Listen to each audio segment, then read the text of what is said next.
Shri ST. Hasan जी। बहुत बहुत शुक्रिया मैडम।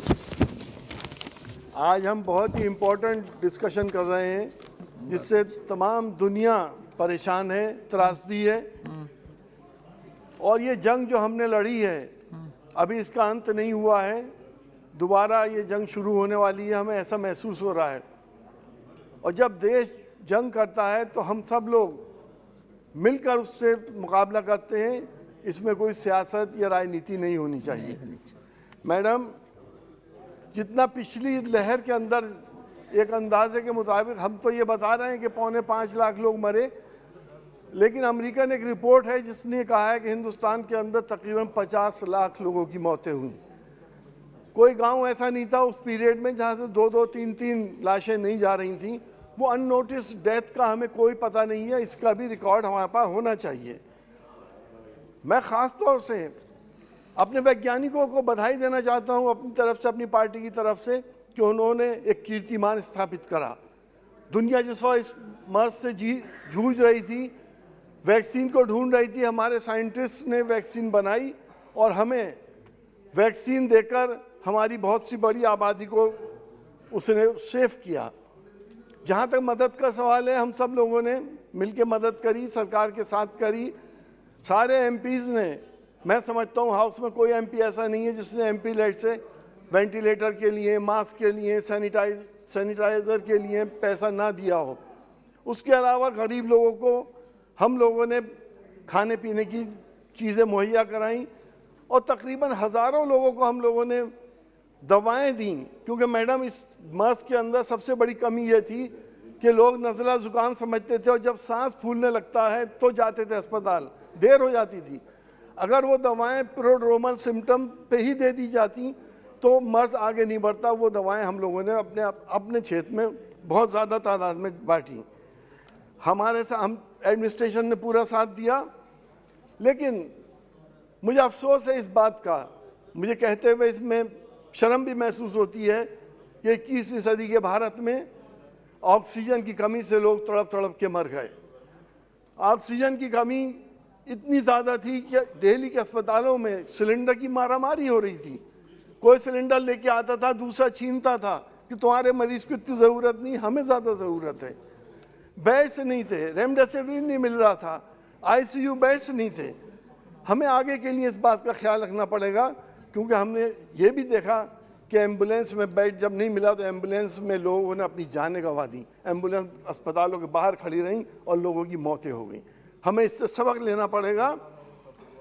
हमें मैडम अफसोस होता है एक बात कहते हुए कि जब इंसान की मौत होती है तो डेड बॉडी का सम्मान सब करते हैं।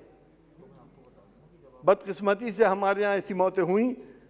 एक बूढ़ा बाप जब अपने बेटे की लाश को शमशान घाट में लेके जाता है और उसको जलाने के लिए लकड़ियाँ नहीं मिलती हैं और मजबूरन वो गंगा में उसको बहाता है और जानवर उसको खाते हैं, तो उसके दिल पे क्या गुजरी थी।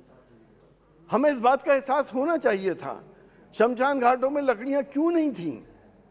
हम इस बात को, क्योंकि मैं जानता हूँ हमारे प्रधानमंत्री के सीने में एक करुणा वाला दिल धड़कता है। हमने उन्हें कई बार भावुक होते हुए भी देखा है। इन मंजर को देख के वो भावुक क्यों नहीं हुए? क्यों नहीं इमरजेंसी के अंदर शमशान घाटों में लकड़ी का इंतजाम किया गया? ऐसे लोगों को जिनकी लाशें बहा दी गई, जिनके घर में आज पानी पिलाने वाला नहीं बचा, दरवाज़ा खोलने वाला नहीं बचा, हम उनकी क्या मदद कर रहे हैं? उनकी मदद होना ज़रूरी है। मैडम, मैं आपके माध्यम से सरकार से गुजारिश करना चाहता हूँ कि ऐसे लोगों की मदद करें और हमें टोटल डेथ का आंकड़ा बताया जाए कि कोविड में कुल कितनी डेथ्स हुई हैं और उनको कंपनसेशन दिया जाए। मैं ये भी जानना चाहूँगा, क्योंकि पत्रकारों को भी बहुत मौतें हुई हैं, पत्रकारों को भी कंपनसेशन मिलना चाहिए।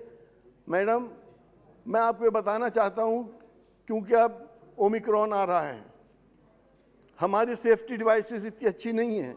हमने अभी तक साउथ अफ्रीका से और देशों से हमने उड़ानें बंद नहीं करी हैं अभी तक। कल भी 6 मरीज हमारे पॉजिटिव आए हैं, हो सकता है इसमें कोई ओमिक्रॉन का आ गया हो। मैं सरकार से और मंत्री जी से पूछना चाहता हूं, जब एयरपोर्ट पे आदमी आया है और आपने उसका सैंपल लिया, सैंपल के बाद रिपोर्ट आने में जो टाइम लग रहा है, उस वक्त उस आदमी को क्वारंटीन किया या नहीं करा, या उसको घर भेज दिया?